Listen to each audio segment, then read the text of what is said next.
Provérbios 12. Como atrair o favor de Deus? Aplique isso hoje em sua vida.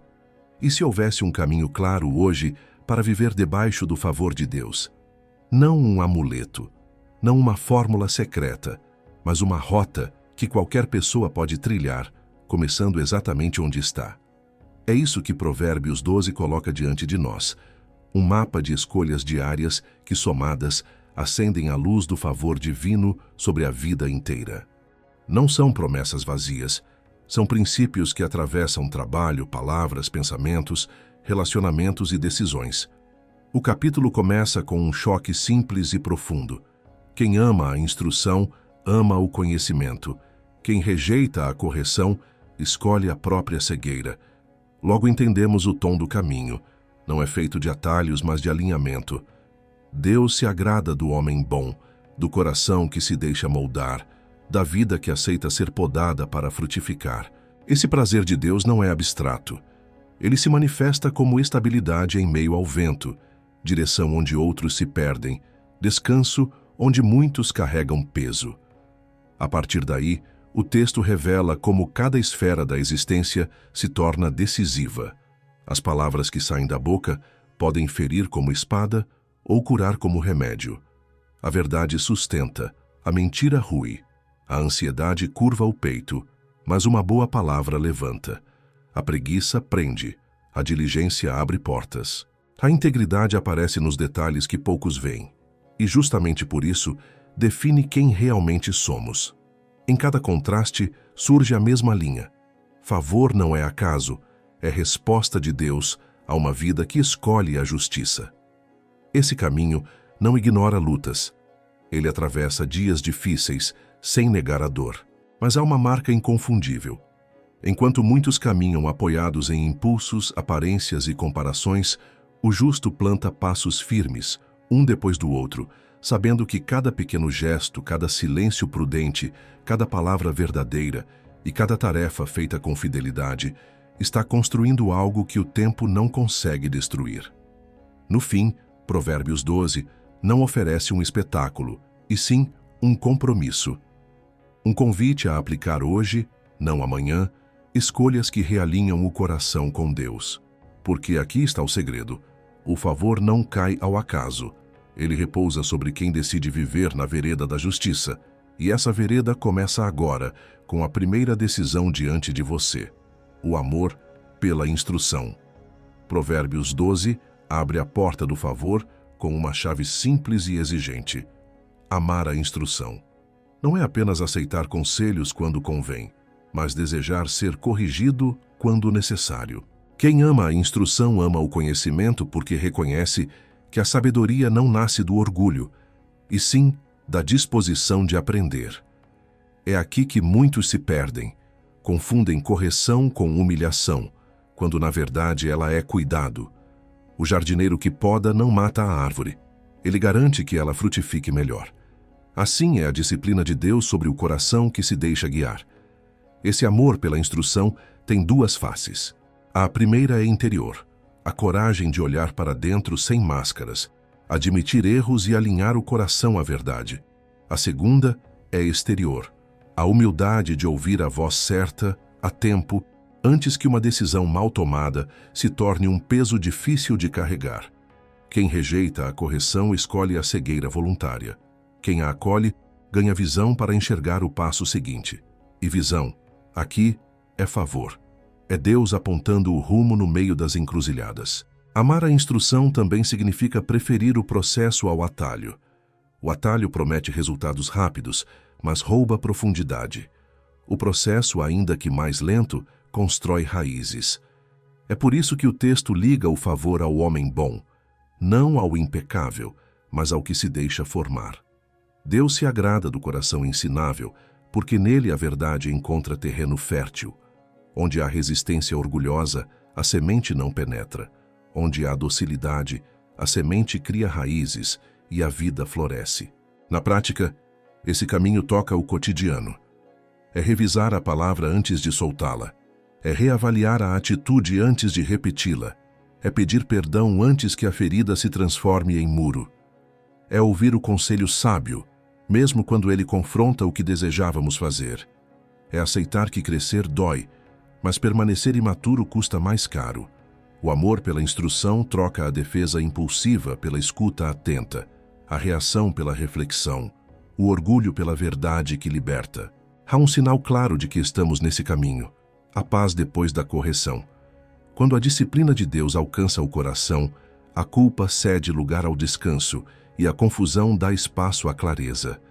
Não se trata de perfeccionismo, mas de alinhamento progressivo. Cada pequena obediência abre uma janela de luz, e onde a luz entra, o favor também encontra morada. O capítulo nos conduz, então, do coração ensinável para a firmeza que se estabelece ao redor. Quem ama a instrução não apenas aprende, mas passa a viver enraizado, a raiz da estabilidade. Provérbios 12 contrasta duas construções: a do homem bom, enraizada na justiça, e a do perverso, erguida sobre terreno instável. A diferença não aparece primeiro nas paredes visíveis, mas nas raízes invisíveis. O justo não depende de clima favorável para ficar de pé. Sua firmeza não nasce da ausência de ventos, mas do solo em que escolheu fincar a vida. É por isso que o texto afirma que a casa do justo permanece, enquanto os planos do ímpio são arrancados como plantas rasas que o primeiro vendaval leva. Essa estabilidade tem um segredo. A justiça não é evento, é hábito. Não é um ato heróico esporádico, mas uma série de pequenas fidelidades repetidas no escuro. O homem bom decide ser verdadeiro quando ninguém está observando. Trabalhar com honestidade quando seria mais fácil cortar caminho. Cultivar o que edifica quando o impulso é devolver na mesma moeda. Cada escolha acrescenta profundidade às raízes, e raízes profundas seguram a árvore quando a estação muda. O perverso, ao contrário, vive de improvisos. Seus planos podem parecer engenhosos, mas carecem de coerência. Ele constrói para cima sem olhar para baixo, acumula resultados sem sustentar processos, busca aplauso sem caráter. Por isso, seus projetos cedem. O que ontem parecia promessa, hoje vira ruína. O texto não romantiza.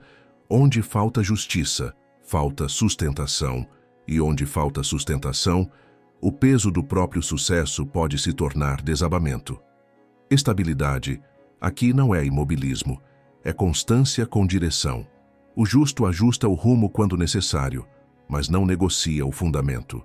Ele sabe que confiança se ganha na lentidão, e que pressa sem princípios só garante pressa para cair. É por isso que Provérbios 12 liga a firmeza à bondade, não à bondade ingênua, mas à bondade robusta da retidão. O coração enraizado na justiça não precisa de máscaras, e quem não precisa de máscaras atravessa tempestades sem se perder de si. Na prática, essa raiz se traduz em escolhas simples: manter a palavra dada, pagar o preço da verdade, fechar a porta para a malícia, proteger o que é do outro, recusar o lucro que machuca. Parece pequeno, mas é assim que se cava fundo. E quanto mais fundo, mais leve fica enfrentar o peso da vida. O favor de Deus repousa nesse solo, não porque o justo é impecável, mas porque a justiça que ele abraça cria espaço para Deus sustentar. Quando as nuvens carregam, a árvore enraizada não discute com o vento. Ela se curva sem quebrar, e passado o aguaceiro, permanece.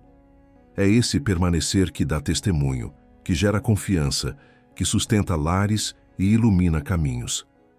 A raiz da estabilidade é a justiça praticada hoje, antes que o céu mude. E é nesse chão que o capítulo vai plantar o próximo ensinamento, mostrando como a virtude dentro de casa se torna coroa e honra. A mulher virtuosa como coroa.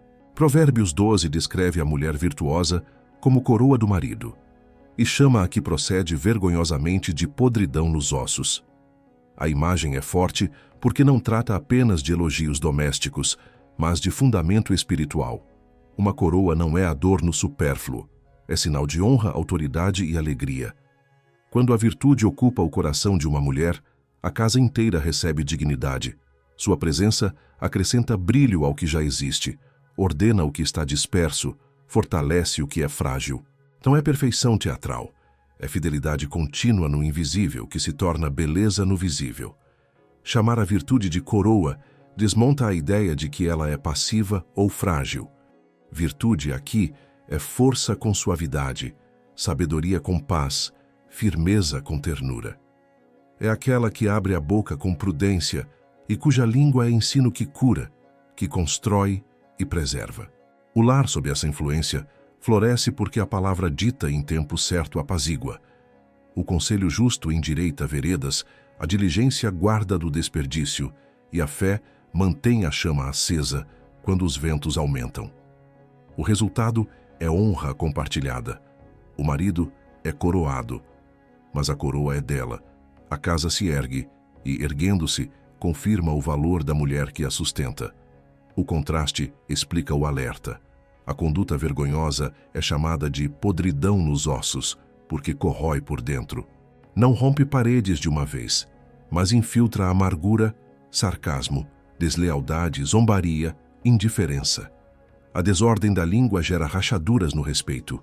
A negligência com o bem da casa esvazia cofres e corações. A teimosia que despreza a sabedoria faz o teto ranger. Quando isso acontece, não é só o ânimo que desaba, é a espinha da família. Por isso o texto é direto. A virtude edifica silenciosamente. O comportamento vergonhoso destrói silenciosamente. Ambos atuam em segredo, mas o fruto aparece diante de todos.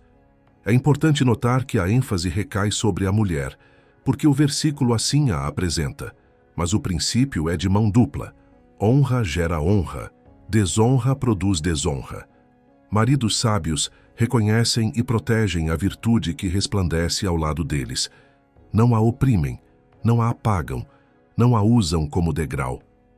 Pais e filhos aprendem com esse espelho. Respeito não se exige apenas com voz firme, constrói-se com caráter firme. Onde a virtude é celebrada, a casa se torna escola de sabedoria. Onde é desprezada, o lar vira campo de batalha. A figura da coroa também fala de prioridade. Uma coroa não se joga sobre qualquer superfície. Guarda-se, limpa-se, honra-se. Da mesma forma, a virtude dentro do lar precisa de espaço, tempo para ouvir, gratidão declarada, divisão justa das cargas, participação real nas decisões. Quando a casa trata a virtude como tesouro, a virtude devolve em paz o que recebeu em honra. Quando a casa escolhe desprezá-la, o desprezo volta como fraqueza estrutural. Aplicar esse versículo hoje é mais do que escrever elogios ocasionais. É alinhar a rotina para que a virtude floresça. É cultivar transparência no dinheiro e nos afetos. Manter a porta fechada para fofocas, humilhações e comparações. Proteger a mesa como lugar de conversa e não de disputa. Sustentar a oração como respiração do lar. É também pedir perdão depressa e perdoar sem reservas. Porque a virtude não apaga o passado com discursos, mas o redime com constância. No fim, a coroa não é um objeto na cabeça de um. É um clima sobre todos. A mulher virtuosa não cria fãs, cria família. Não busca pedestal, constrói mesa. Não vive de aplauso, vive de propósito. E quando essa força mansa governa, até o cansaço encontra repouso e até a luta encontra sentido. Assim, Provérbios 12 nos convida a escolher qual voz dominará o lar, a que honra e edifica ou a que corrói por dentro, a coroa ou a podridão. A decisão é diária e os frutos inevitáveis. Palavras que ferem e palavras que curam. Em Provérbios 12, a língua do insensato é descrita como espada que atravessa, enquanto a dos sábios é remédio que cura. A imagem é precisa. Palavras podem abrir feridas profundas, invisíveis aos olhos, mas sentidas em cada respiração. Uma frase lançada sem cuidado pode transformar uma sala em campo de batalha, um lar em trincheira, um coração em território arrasado. Por outro lado, a palavra certa, dita no tempo certo, tem o poder de estancar sangramentos antigos, de alinhar ossos deslocados, de devolver fôlego a quem já estava cansado de lutar. Falar não é apenas emitir sons, é derramar conteúdo de alma. A boca revela o que o coração cultiva. Quando o coração abriga ira, inveja, desprezo, as palavras saem carregadas como projéteis. Quando o coração é pastoreado pela sabedoria, as palavras passam a ser conduítes de vida, instruem sem humilhar, corrigem sem ferir, consolam sem adular, encorajam sem fantasiar. O sábio não mente para consolar, nem agride para corrigir. Ele mede a palavra como quem mede um remédio potente, na dose certa para curar, não para intoxicar. A mentira aparece no capítulo como flor que murcha rápido. Ela pode até perfumar por um instante, mas não tem raiz, por isso dura pouco. A verdade, ao contrário, permanece. Ela sustenta, mesmo quando exige confronto. E é aqui que muitos tropeçam. Confundem sinceridade com brutalidade. A verdade bíblica não é brutal, é firme e limpa. Ela não usa a lâmina da língua para se exibir, mas para retirar o que apodrece. A diferença entre ferir e curar está na intenção e no método. A espada do tolo fere por vaidade.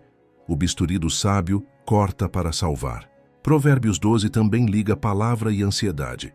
O coração ansioso se curva, se estreita, se apaga. Mas uma boa palavra o alegra. Há pessoas que se tornam altares de cuidado simplesmente porque aprenderam a falar vida. Elas não entregam fórmulas nem frases prontas. Oferecem presença, escuta, discernimento. E quando falam, a alma do outro respira. Há também quem, sem perceber, multiplica o peso alheio com comparações, cobranças e sarcasmo travestido de humor. O texto é um chamado à responsabilidade. Cada sílaba pode ser peso ou asa. O justo aprende a administrar silêncio. Nem toda dor pede conselho imediato. Às vezes, o primeiro remédio é ouvir com atenção. Quem se apressa em falar frequentemente erra a cura. A sabedoria sabe que há um tempo para calar, outro para perguntar, outro ainda para responder. E quando chega a hora de responder, o tom é tão importante quanto o conteúdo. A resposta branda não é condescendente. Ela contém firmeza sem agressão, direção sem imposição, verdade sem vaidade. Também existe palavra que protege. O justo não espalha segredos, não infla boatos, não alimenta incêndios. Ele é como um corta-fogo. A conversa chega quente, mas morre em seu ouvido porque ele não a repassa. O insensato, porém, se torna vento em dia seco, faz a faísca virar labareda. Em pouco tempo, o que era apenas desconforto vira divisão. Por isso a língua do sábio é remédio. Ela não apenas cura, mas impede que a infecção se alastre. Aplicar esse ensinamento começa antes da fala. Começa com um coração pacificado diante de Deus. Palavras apaziguadoras não nascem de lábios tensos, mas de um espírito que aprendeu a descansar. Orar antes de responder, respirar antes de reagir, ponderar antes de publicar, atos simples que evitam feridas desnecessárias. E se a ferida já foi aberta, a mesma boca que machucou pode iniciar a cura. Peço perdão, eu errei. Duas frases que fazem cair muros mais altos do que qualquer argumento. Palavras também constroem vocações.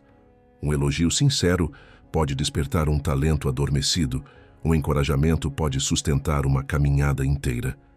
Ao mesmo tempo, um rótulo maldoso pode aprisionar por anos. Por isso, o sábio escolhe nomear o bem quando o enxerga. Ele não economiza reconhecimento, não retarda a gratidão, não silencia apreço. A justiça se manifesta na língua quando a boca se torna fonte de honra. No fim, este capítulo nos chama a assumir que cada fala é uma semeadura. Colheremos o que plantamos. Se lançarmos espadas, colheremos feridos. Se distribuirmos remédios, colheremos gente de pé. E, ao colher, entenderemos que atrair o favor de Deus passa também por entregar ao outro o que Deus tem nos entregue. Graça, verdade, misericórdia. Falar como quem foi alcançado, eis o caminho. Quem permite que a sabedoria governe a língua, atrai paz para dentro de casa, respeito para o trabalho, confiança para os relacionamentos. A bênção de Deus pousa onde a palavra não vira arma, mas ponte. E com pontes firmes o caminho adiante se torna possível. O capítulo prossegue, então, mostrando que a verdade é alicerce. O que se constrói sobre ela permanece quando o vento muda. A verdade como alicerce do favor. Provérbios 12 afirma que o lábio veraz permanece para sempre, mas a língua mentirosa dura só um momento. Essa diferença de fôlego revela onde cada vida foi construída.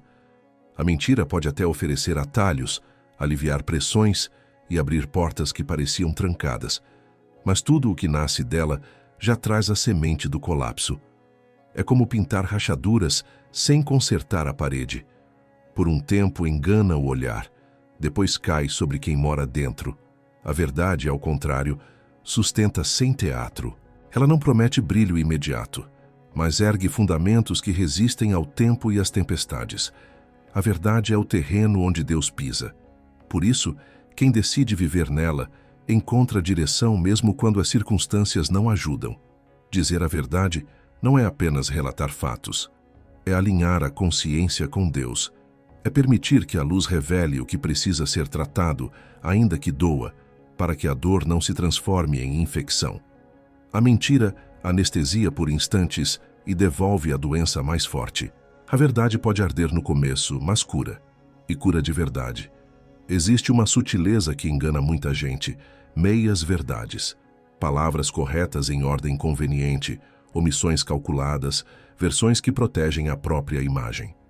Meia verdade é mentira sofisticada. Ela adia crises e multiplica consequências.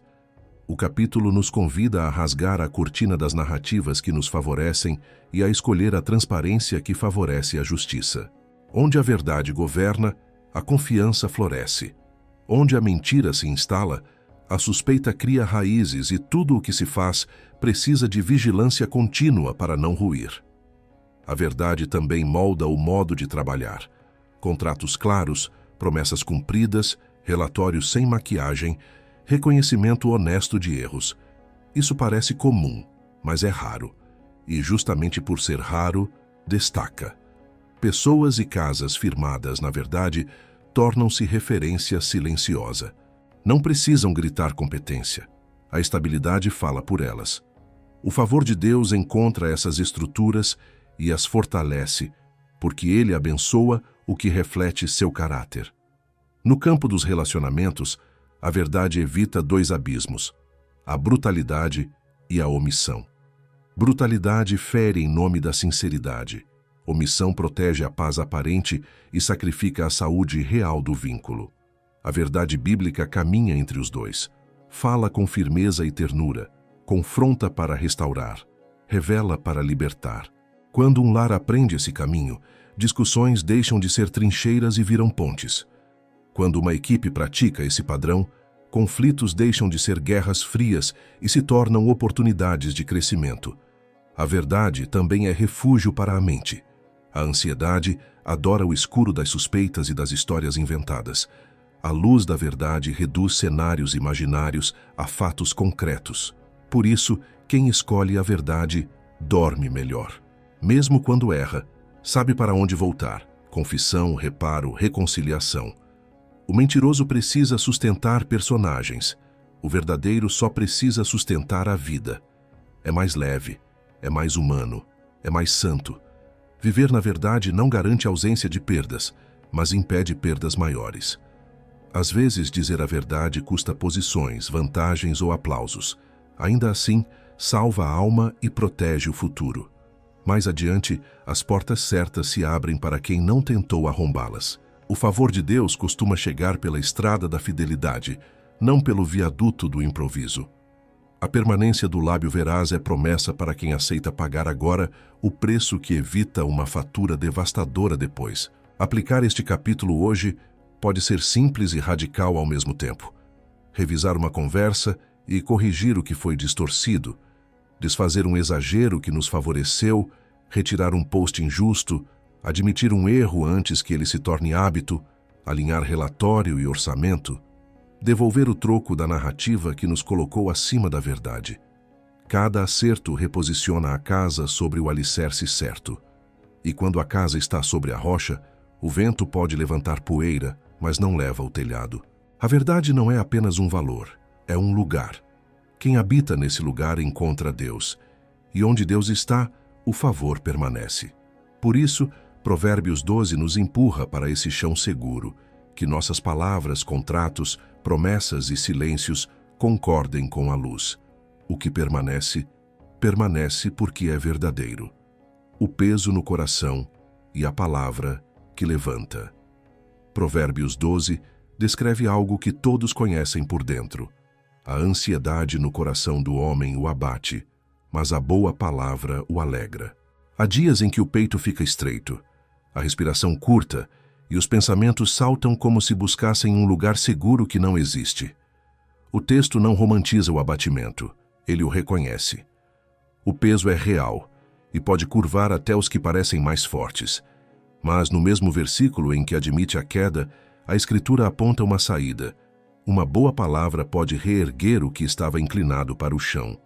Essa boa palavra não é frase feita, nem otimismo superficial. É a palavra certa no tempo certo, dita com o espírito certo.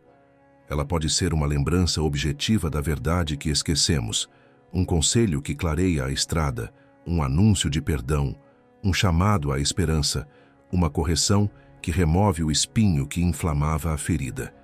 Por isso, a sabedoria não manda negar o peso, manda tratá-lo com luz, luz de Deus, luz da verdade, luz da voz que ama.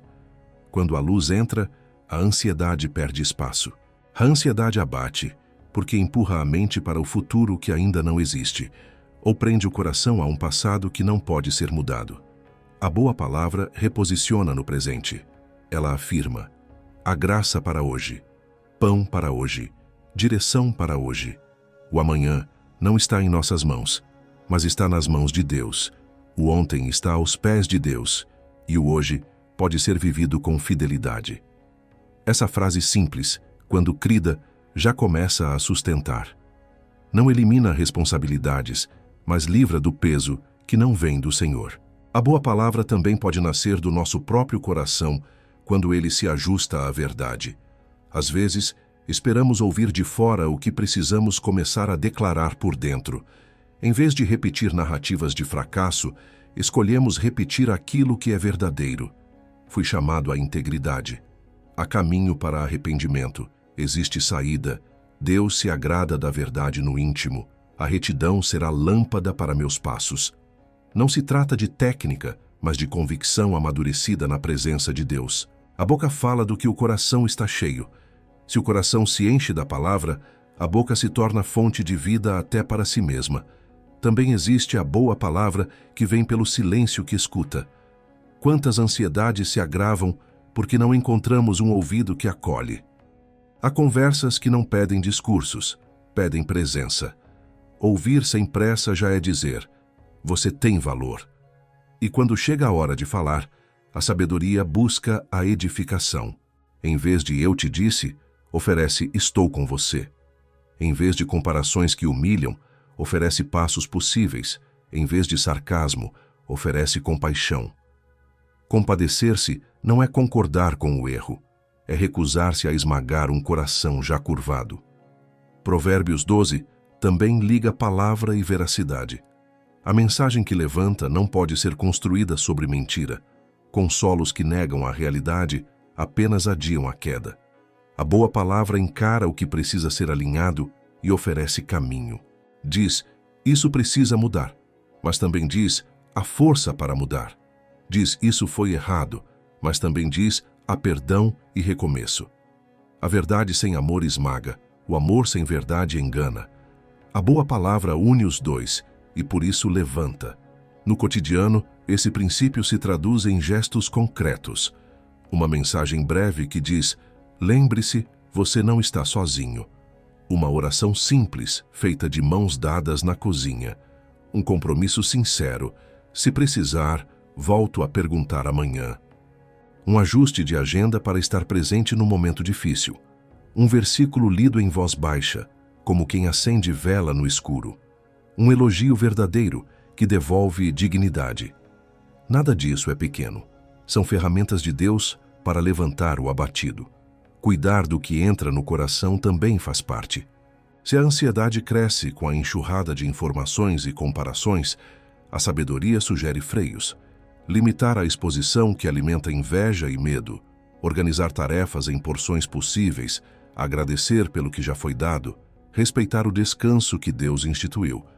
O peso de muitos não vem apenas de grandes crises, mas da soma diária de pequenos excessos. Rever ritmos é uma boa palavra praticada com o corpo. Há ainda a palavra que damos a nós mesmos quando falhamos. Muitos ficam de pé para todos, menos para si. A sabedoria ensina a confessar e recomeçar sem carregar correntes que o próprio Deus não impôs. Culpa prolongada não purifica. Arrependimento sincero e passos novos, sim. Quando a queda vira escola, o fardo vira testemunho. O coração, antes curvado, aprende a ficar de pé para ajudar outros a fazer o mesmo.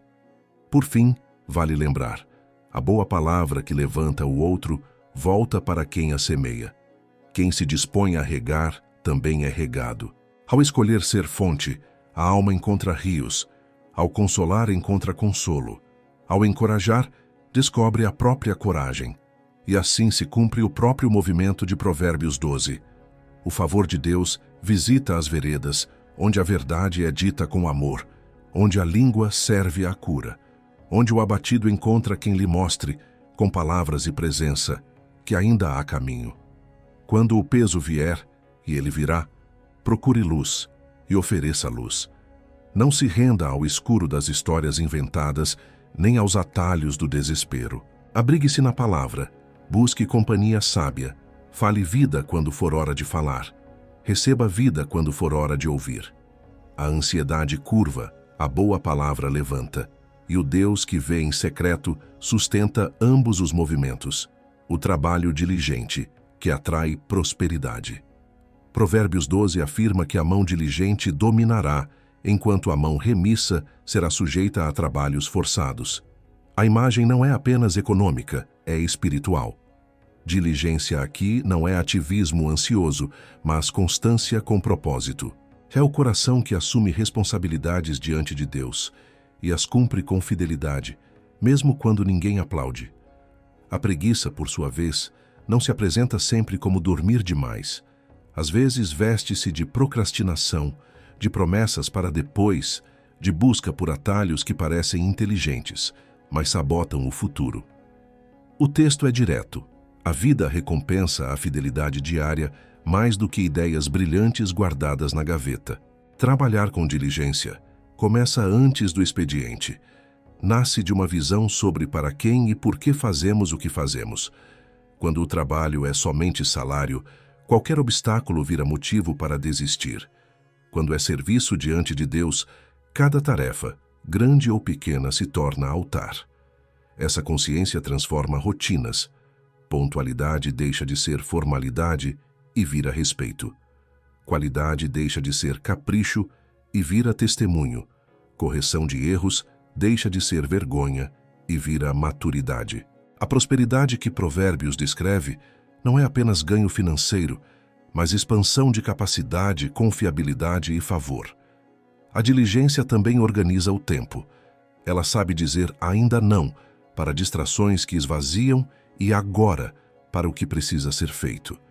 Divide projetos em passos alcançáveis, evita o exagero de metas impossíveis, celebra pequenas entregas que somadas constroem grandes obras. A preguiça, ao contrário, vive de picos. Muito ímpeto hoje, exaustão amanhã, abandono depois. Falta ritmo, sobra desculpa. E sem ritmo não há colheita, porque a terra responde melhor ao cuidado constante do que ao entusiasmo eventual. Outro traço da diligência é a disposição de aprender. O preguiçoso quer resultados rápidos sem o processo. O diligente se compromete com o processo até que os resultados o alcancem. Ele estuda, observa, pergunta, aceita feedback. Troca a vergonha de pedir ajuda pela humildade de aprender certo. Essa atitude abre portas silenciosamente. Chefes confiam, colegas procuram, clientes retornam. Aos olhos de quem vê de fora, a sorte parece sorrir. Aos olhos da sabedoria, é apenas a colheita da constância. Provérbios 12 também liga o trabalho diligente à honestidade. Não adianta produzir muito se a base é torta. Atalhos desonestos aceleram ganhos e precipitam quedas. A diligência bíblica não trapaceia prazos, não infla relatórios, não esconde falhas graves, não usa pessoas como degraus. Ela trata o outro com justiça, honra contratos, dá crédito a quem colaborou, assume responsabilidades quando erra, e justamente por isso atrai paz. Dormir com a consciência limpa é riqueza que dinheiro algum compra. Há ainda a dimensão do cuidado com o corpo e com os ritmos da vida. Diligência não é exaustão crônica. Quem confunde fidelidade com autoabandono acabará cobrando dos outros uma recompensa que o trabalho, sozinho, não pode dar. O capítulo chama a sabedoria: organizar descanso, preservar o sono, alimentar-se bem, exercitar-se, proteger momentos de família e oração. Descansar não é preguiça, é manutenção do instrumento com o qual se trabalha. Quem aprende a parar no tempo certo, volta mais inteiro e produz melhor. A preguiça para antes do tempo, a ansiedade nunca para, a diligência sabe a hora de seguir e a hora de aquietar. No ambiente de trabalho, a diligência também se mostra em como tratamos o que é pequeno. Um e-mail respondido com atenção, uma planilha revisada 2 vezes, um atendimento que resolve de fato, uma entrega antes do prazo, uma palavra respeitosa quando a tensão aumenta. Esses detalhes repetidos criam reputação, e reputação abre portas que currículo nenhum sozinho conseguiria. Quando surgem oportunidades, raramente elas aparecem do nada, quase sempre são respostas à memória que as pessoas guardam de nós. Diligência é ainda coragem de recomeçar quando algo sai errado. O preguiçoso desiste cedo, porque teme a frustração. O diligente ajusta a rota, aprende com a falha e tenta de novo. Ele entende que progresso é trajetória, não salto milagroso. Sabe também discernir quando insistir e quando mudar de estratégia, porque sua meta não é provar um ponto, mas cumprir um propósito. Essa flexibilidade sem perda de foco é um dos sinais mais belos da sabedoria no trabalho. Aplicar este princípio hoje pode ser mais simples do que parece. Definir 3 entregas claras para o dia e cumpri-las. Separar blocos de tempo sem distrações para tarefas profundas. Proteger um intervalo curto para descanso real e retorno focado.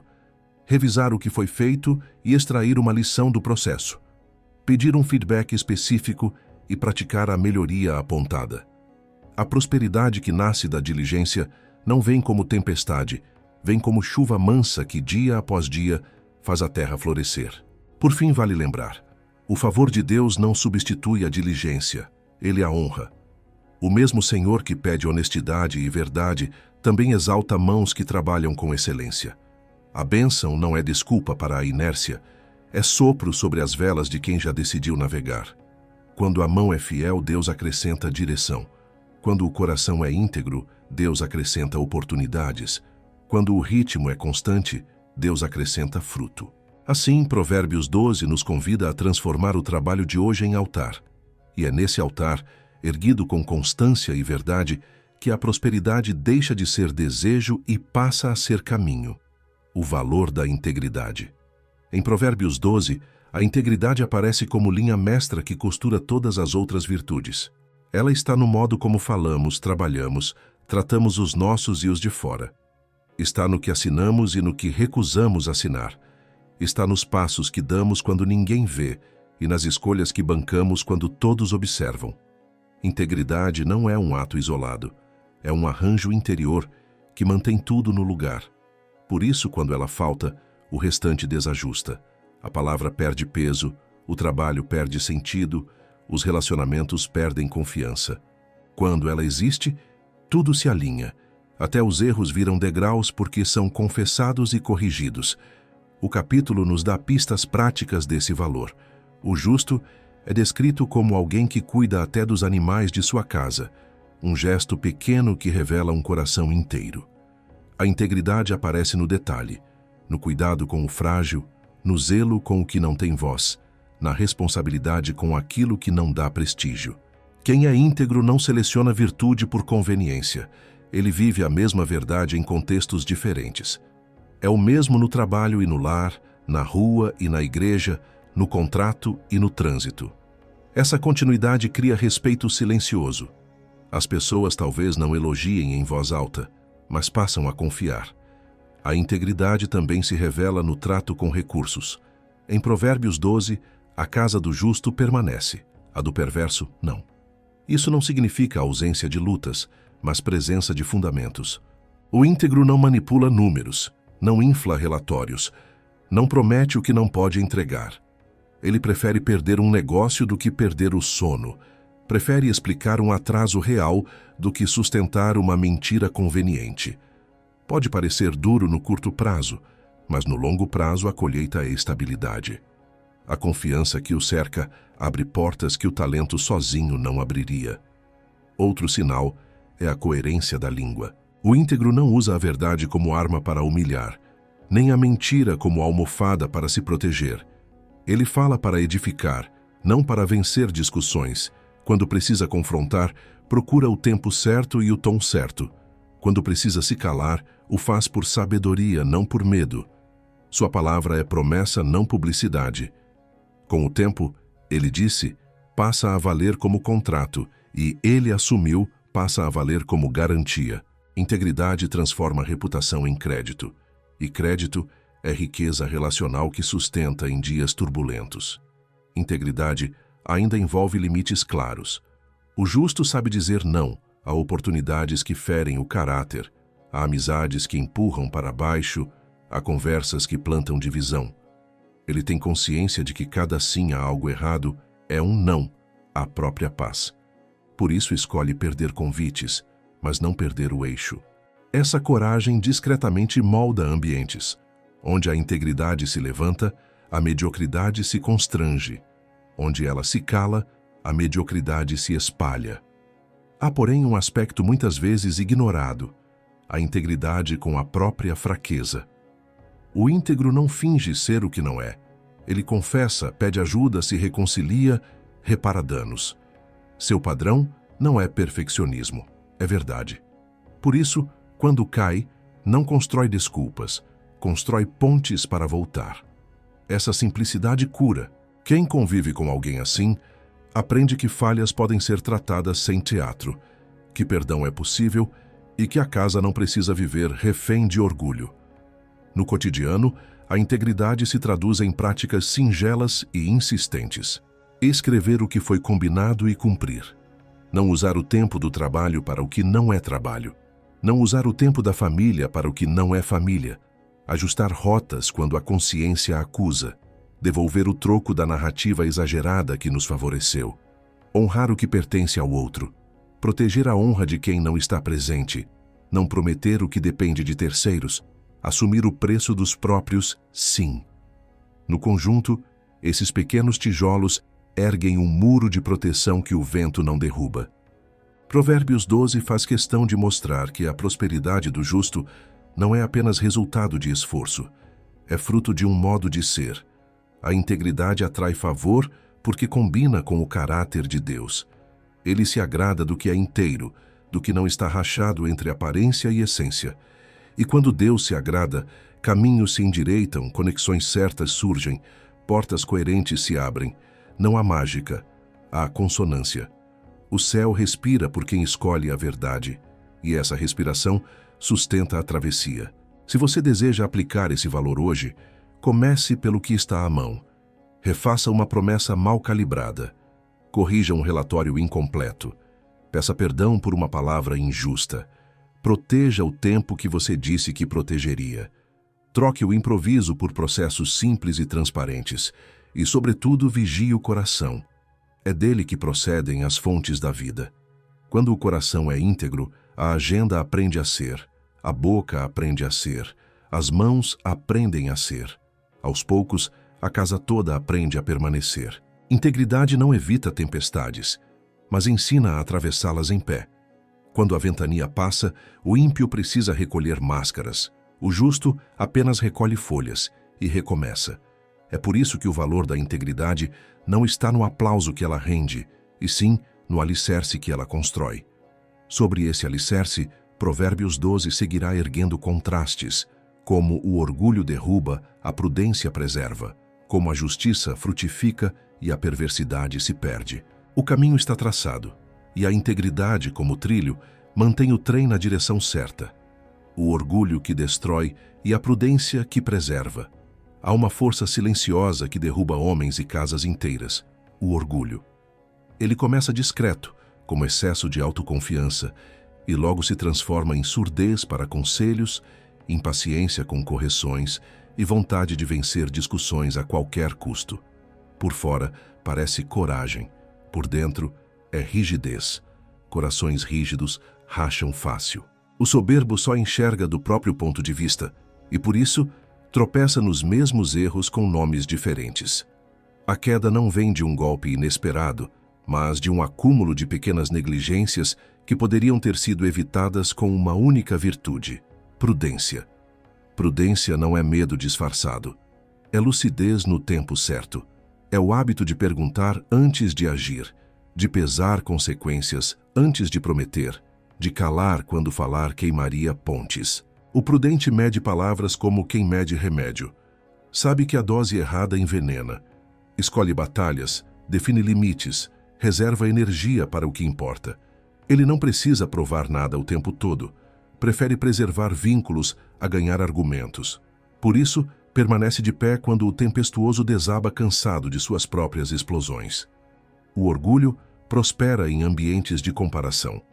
Onde tudo vira palco, a pessoa vira personagem, e personagens exigem plateia constante. Viver assim é exaustivo.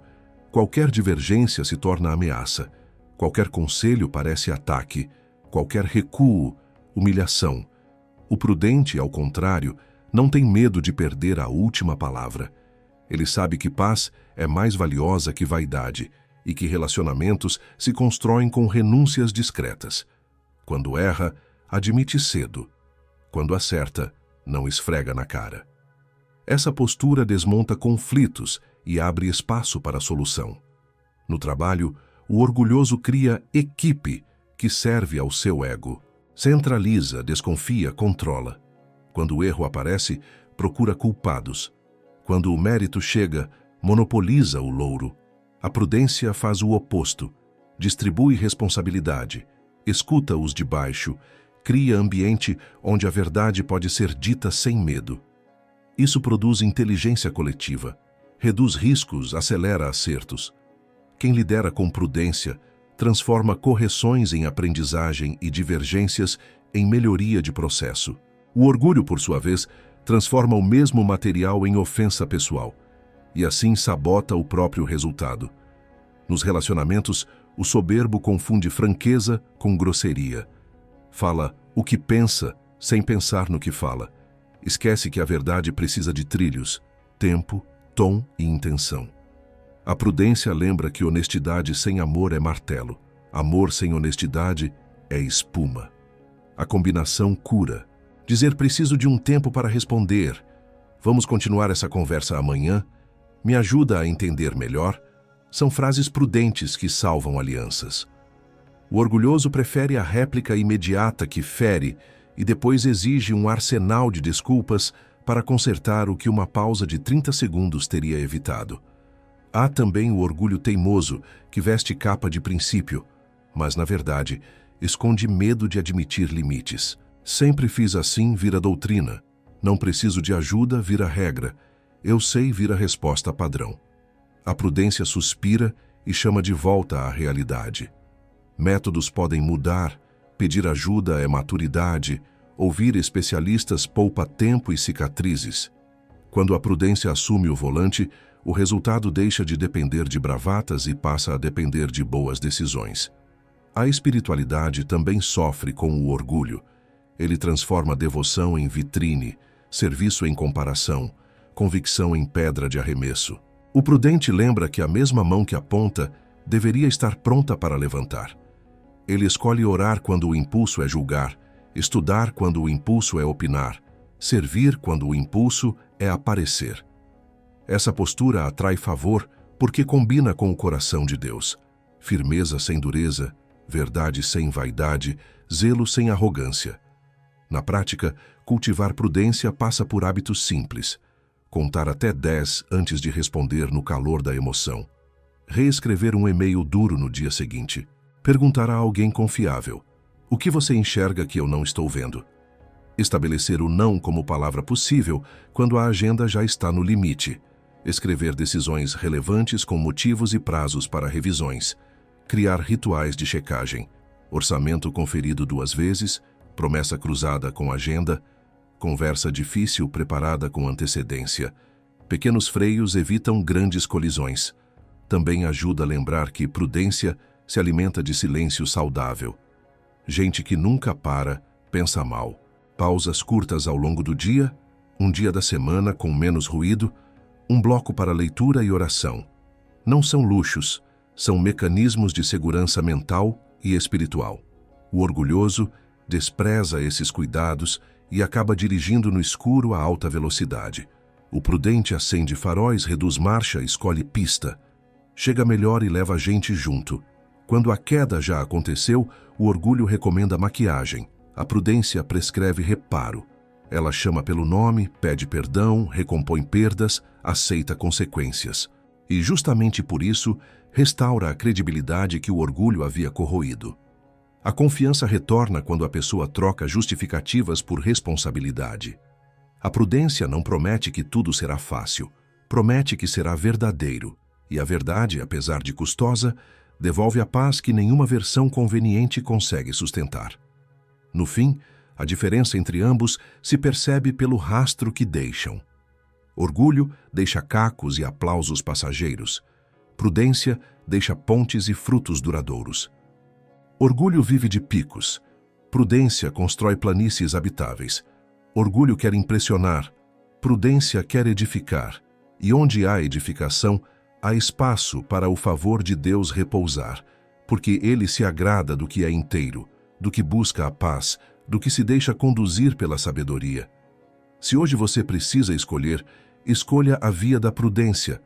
Ela não chama a atenção no começo, mas salva no final. Traz de volta aquele conselho antigo e sempre atual. Andar com cuidado, falar com intenção, decidir com visão. Nessa trilha, quedas diminuem, reconciliações aumentam, portas certas se abrem, e a vida, enfim, encontra um ritmo que permanece. O fruto da justiça. Há árvores que demoram a aparecer, mas quando frutificam, sustentam gerações. Assim é a justiça. Cresce em silêncio, atravessa estações, cria raízes onde ninguém vê e, no tempo certo, oferece fruto que alimenta mais do que o próprio plantador. O texto descreve o justo como alguém cujos resultados se tornam evidentes. Não é marketing, é maturação. Não é performance, é coerência perseverante. O fruto aparece no caráter, nas relações, nas decisões, na paz que permanece quando as circunstâncias variam.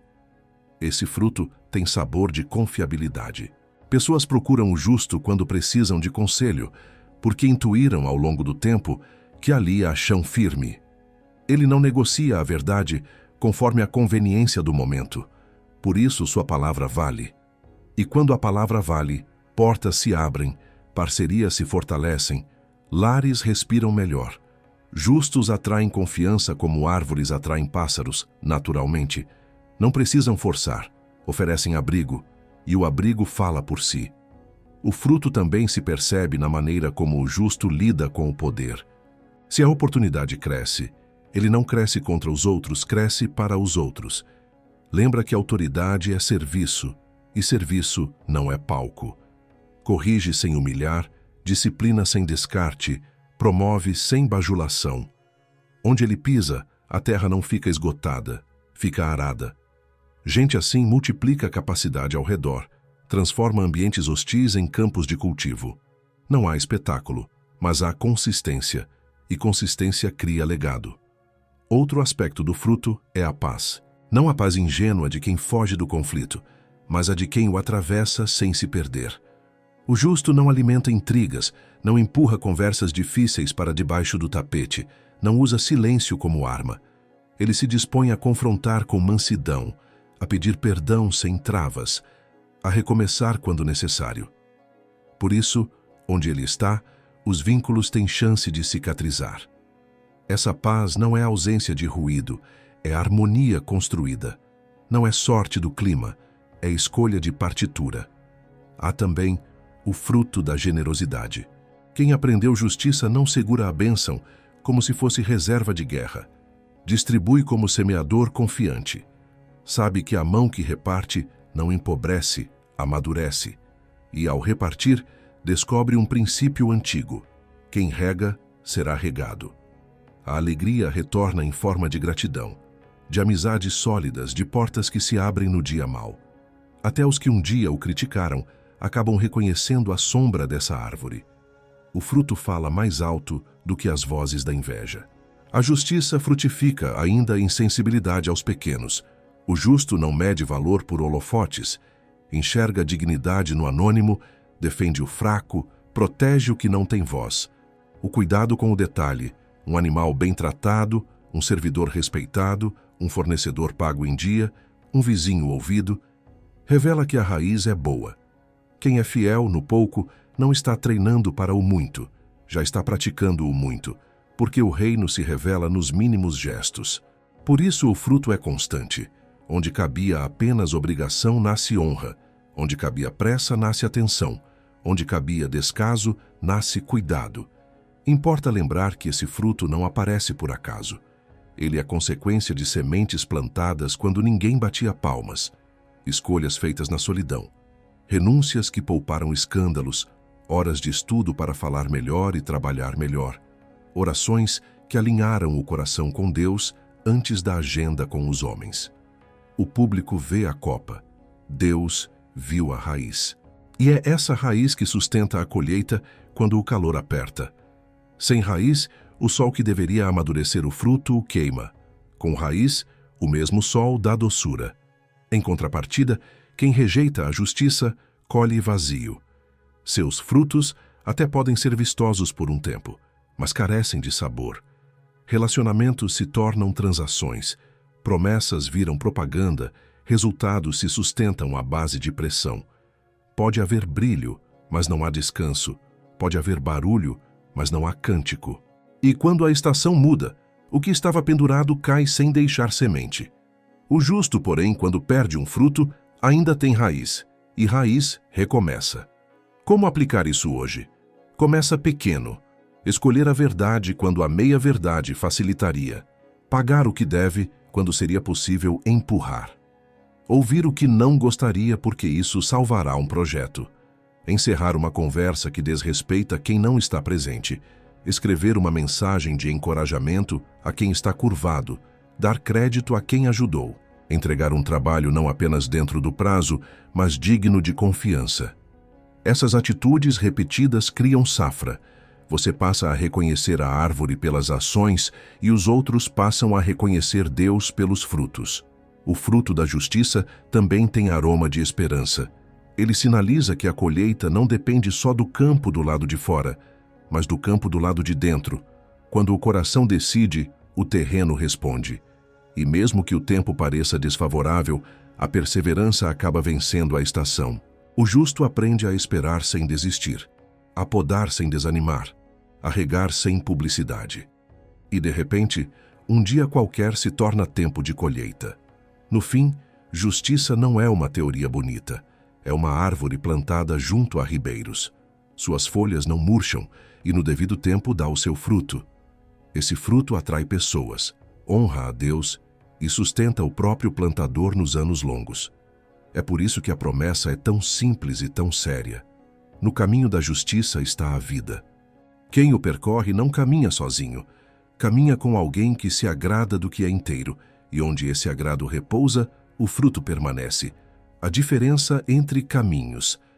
Há encruzilhadas que parecem pequenas do lado de fora, mas por dentro dividem destinos. Uma escolha de palavras, um ajuste no tom, um sim que deveria ser não, um não que precisa ser dito. Cada passo se encaixa no desenho maior de uma vereda. O capítulo contrasta duas trilhas. A do justo, que floresce como árvore bem firmada, e a do perverso, que se embaraça no próprio engano. A paisagem pode ser a mesma, o clima pode ser idêntico, as oportunidades podem até se parecer, Mas o chão sob os pés é diferente, e é o chão que decide se a semente cria raiz ou apodrece. Na vereda da justiça, os elementos se alinham. A verdade dá luz, a diligência dá ritmo, a integridade dá sustentação, a prudência regula a velocidade. Não é um caminho sem pedras, é um caminho onde as pedras viram degraus. O justo aprende a caminhar olhando adiante, mas com atenção ao hoje. Quando tropeça, corrige cedo. Quando se perde, pergunta. Quando pesa, descansa. Quando falta, compartilha. Ele sabe que avançar não é correr mais rápido do que os outros, é manter o coração inteiro quando o terreno muda. Por isso, sua caminhada produz sombra. Quem anda ao lado encontra abrigo, e até quem observa de longe sente vontade de seguir por ali. Na trilha da perversidade, o mapa parece mais curto. Há atalhos promissores, descidas rápidas, pontes improvisadas que resolvem o trajeto. Mas cada solução fora da verdade cobra o preço adiante. A mentira acelera hoje e atrasa amanhã. A trapaça encurta agora e alonga a dor depois. O orgulho evita um pedido de ajuda e, em seguida, multiplica os custos da queda. O perverso vive dizendo que dá um jeito. O caminho responde com juros. Ao fim, o que era atalho vira labirinto, e o que era vantagem vira perda que se espalha para quem caminha por perto. A diferença entre os caminhos também se revela no modo de lidar com a pressão. Onde a justiça governa, a pressão lapida. Onde a perversidade manda, a pressão racha. O justo sabe negociar sem trair valores, sabe ceder sem vender a alma, sabe confrontar sem esmagar. Ele entende que toda decisão carrega um lastro moral e, por isso, pesa consequências além do imediatismo. Já o perverso calcula só a vantagem do momento. Esquece o impacto de médio prazo, ignora o efeito sobre pessoas. Assim, ganha vitórias que custam mais do que valem e soma perdas que não aparecem na planilha, mas sangram o coração. Há ainda a companhia de cada vereda. O caminho do justo atrai conselheiros confiáveis, amigos que falam a verdade, parceiros que dão a mão quando o vento aumenta. Gente inteira reconhece gente inteira. O caminho do perverso, ao contrário, povoa-se de cúmplices, bajuladores e espectadores. Enquanto houver lucro, eles ficam. Quando a conta chega, evaporam. Um vive cercado por quem o quer de pé, o outro por quem o quer de pé apenas enquanto é útil. Não é difícil prever qual grupo permanece quando a noite cai. A vereda justa também trata o tempo de outro modo. Ela não despreza começos pequenos, não zomba de processos lentos, não idolatra resultados instantâneos. Sabe que a maturidade tem calendário próprio e que raízes profundas não obedecem à pressa. Por isso, celebra progressos discretos, revisa rotas sem culpas inúteis, volta ao básico quando tudo parece confuso, dizer a verdade, trabalhar com diligência, guardar a língua, praticar a misericórdia, respeitar limites, obedecer à luz recebida. Simples não é fácil, simples é essencial, e o essencial mantém a jornada no rumo. No campo dos afetos, a diferença é gritante. A vereda do justo transforma relações em alianças. Palavra empenhada vira abrigo. Ferida tratada vira cicatriz que conta história de cura. Perdão concedido vira estrada reaberta. A vereda da perversidade transforma relações em transações. Promessas valem enquanto for conveniente. Desculpas substituem arrependimento, o outro vira palco para a própria imagem. Uma vereda multiplica vínculos, a outra, utilidades. E quando a vida aperta, utilidades não abraçam. A saúde interior também segue a trilha escolhida. Onde se anda com retidão, a consciência aprende a descansar. Mesmo com erros, há um lugar de retorno. Mesmo com perdas, existe sentido. Onde se anda no engano, a consciência vive em alerta falso. Medo de ser desmascarado, necessidade de sustentar versões, cansaço de carregar máscaras. O corpo fala, o sono denuncia, a voz perde doçura, a conversa ganha arestas, o coração, sem coragem de se alinhar, se acostuma a se esconder. E quem se esconde de si não encontra o outro, nem a Deus. Essa diferença de caminhos não é teoria distante, é escolha de hoje. Está em como respondemos ao e-mail que provocou, em como lançamos o relatório que ninguém revisará, em como reagimos à ofensa que merecia resposta, em como tratamos quem não pode nos retribuir. Está na decisão de encerrar uma conversa que destrói reputações, na coragem de admitir eu errei, na disciplina de devolver um objeto que ficou por engano, na preferência por silêncio sobre sarcasmo, na troca de meia-verdade por verdade inteira. Cada pequena decisão pavimenta a vereda sob nossos pés. Talvez alguém diga, mas já caminhei muito no caminho errado. Como voltar? O mapa não exige acrobacias, exige conversão de sentido. Parar, alinhar, reparar onde for possível, pedir ajuda a quem sabe o percurso, retornar aos marcos antigos. Verdade, trabalho honesto, palavra curadora, prudência, generosidade, misericórdia. Deus não exige que você chegue inteiro para começar. Ele começa onde você está e o ensina a andar inteiro. O primeiro passo no caminho certo é mais valioso do que 1000 passos apressados na direção errada. No final, a promessa é singela e definitiva. A vereda da justiça é vida, e nela não há morte. Não porque crises desapareçam, mas porque, mesmo nelas, a presença de Deus sustenta. O justo pode até chorar, mas não perde o chão. Pode até perder, mas não perde o norte. Pode até cair, mas encontra braço para se erguer. A outra vereda, por mais luminosa que pareça no início, termina em cansaço, solidão e perda de si. Caminhos entregam seus segredos nos quilômetros finais. Escolher a trilha certa hoje é plantar o futuro que se deseja colher. É transformar cada esquina da rotina em altar. Aqui digo a verdade, ali pratico a diligência. Nesta conversa ofereço remédio, naquela decisão escolho prudência, neste conflito estendo misericórdia. Aos poucos, o chão muda sob os pés, fica firme. E quando o chão firma, a vida floresce. É essa a diferença entre caminhos. Um promete velocidade, o outro entrega permanência. Um brilha por instantes, o outro atravessa as estações. A promessa do favor. Há uma linha que atravessa todo este capítulo como um fio de ouro. O homem bom obtém favor do Senhor. Não é sorte, não é casualidade piedosa, não é coincidência simpática. É uma promessa que se cumpre nas veredas de quem escolhe a justiça. Favor aqui não é apenas portas que se abrem, mas a presença de Deus acompanhando passos, corrigindo rotas, defendendo causas, sustentando quando a força falha e ordenando o invisível para que o visível encontre lugar. É o descanso de saber que não se caminha sozinho e que a mão que guia é maior do que as circunstâncias que nos cercam. Esse favor se manifesta de muitos modos, às vezes como proteção silenciosa. Algo que poderia ter dado errado simplesmente não dá. Outras vezes como direção no momento exato, uma ideia que chega quando a pressão aumenta, a pessoa certa encontrada na esquina certa, a palavra certa no segundo, antes de perder a paz. Também se expressa como paz que não cede, mesmo quando números e previsões insistem no contrário. Favor é quando a alma sabe que está guardada porque a consciência está alinhada, quando o coração encontra abrigo em Deus e, por isso, não precisa se esconder atrás de máscaras. Não é difícil confundir favor com facilidades. O texto não promete ausência de lutas, ele garante presença em meio a elas. Quem caminha na justiça ainda enfrenta dias nublados, portas que demoram a girar, pessoas que não entendem, projetos que exigem mais paciência do que o esperado.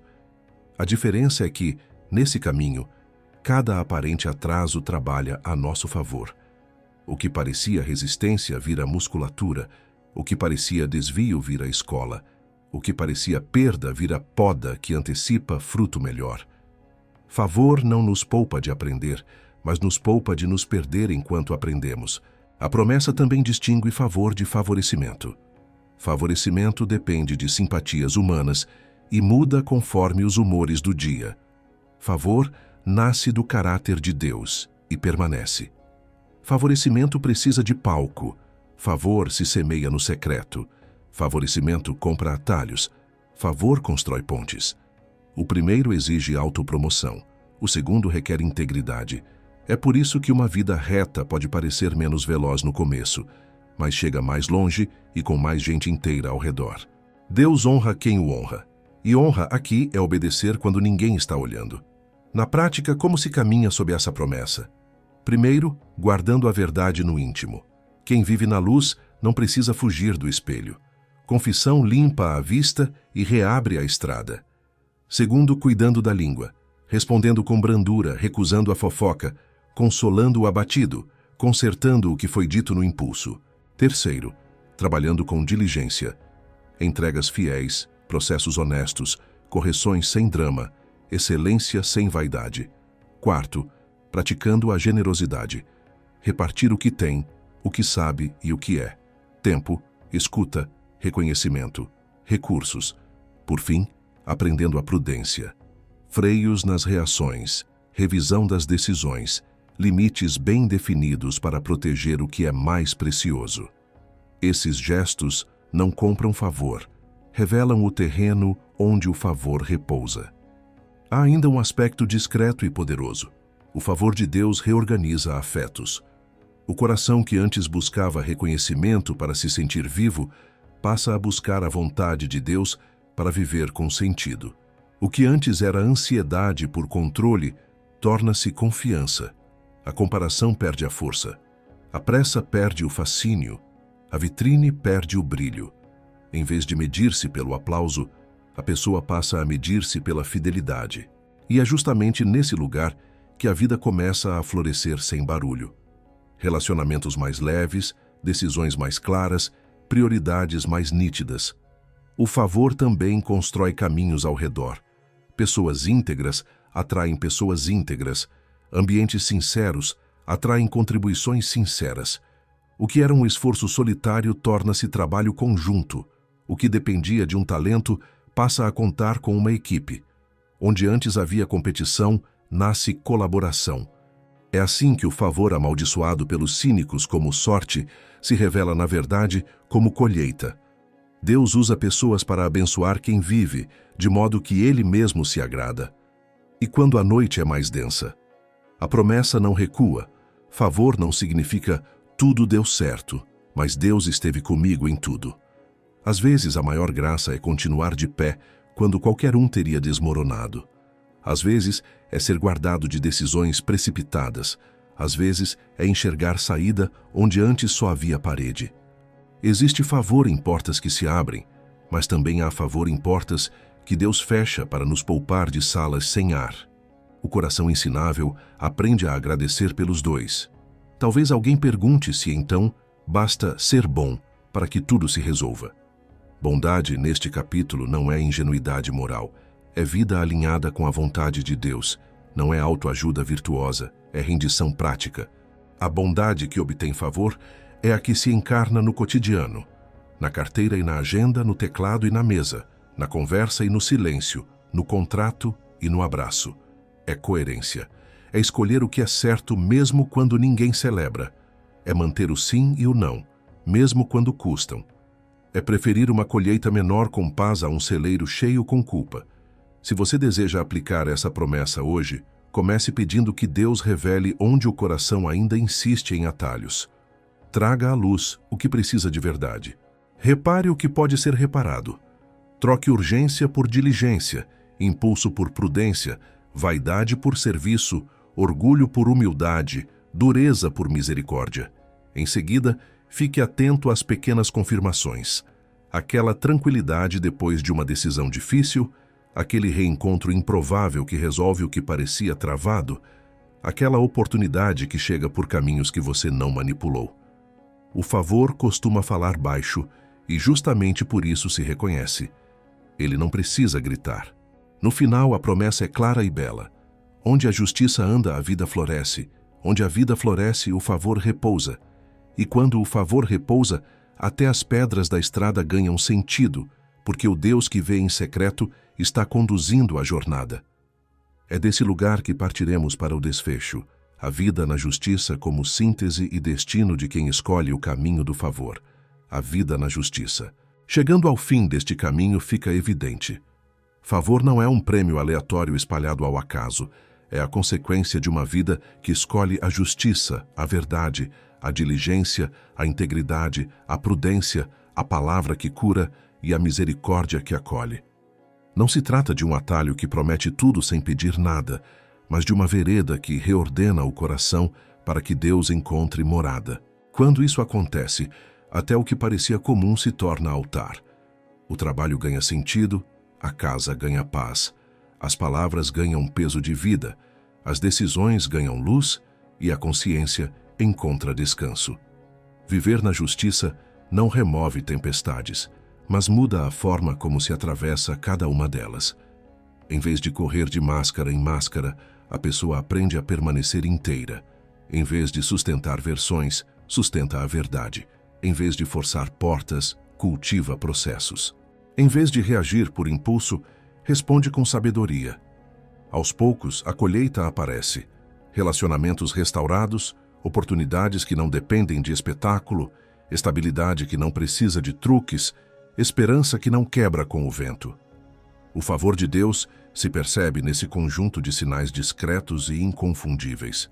Uma presença que guia, corrige, protege e abre espaço para florescer.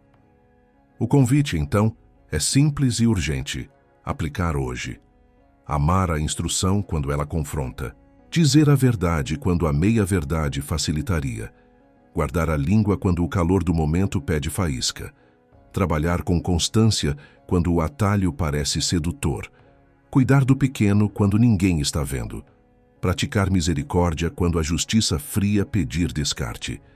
Recomeçar quando a queda tentar ditar o roteiro. Cada gesto aponta na mesma direção. No caminho da justiça está a vida, e na sua vereda não há morte. É promessa e é trilha. Se alguma área ficou fora do eixo, não é tarde para alinhar. Começa com uma oração sincera, segue com uma decisão objetiva e se confirma com passos repetidos. Onde houver desordem, ponha verdade. Onde houver cansaço, ponha ritmo. Onde houver dureza, ponha compaixão. Onde houver pressa, ponha prudência. O favor não precisa de holofotes para se manifestar. Ele nasce no secreto, amadurece no cotidiano e se revela no fruto que permanece. Assim, encerramos com a certeza que atravessa todo este capítulo. Quando a justiça governa o coração, a vida encontra o seu leito. E nesse leito, o favor de Deus corre como um rio, às vezes manso, às vezes impetuoso, sempre fiel, conduzindo cada passo a um futuro que não precisa de máscaras para ser chamado de bom. Para encerrar, deixe essa verdade repousar no coração. Favor não é acaso, é direção. Se hoje alguma escolha apontou para a justiça, você já está na trilha certa. Guarde isso na rotina, não como um peso, mas como um rumo. Se este conteúdo ajudou você a enxergar melhor o caminho, considere acompanhar a série. Inscreva-se para receber os próximos capítulos assim que forem ao ar. Aqui, cada etapa acrescenta uma peça do mapa. No próximo capítulo, vamos avançar um pouco mais e descobrir como a sabedoria transforma decisões difíceis em passos seguros. Até lá, caminhe leve, com verdade nos lábios, diligência nas mãos e paz no peito.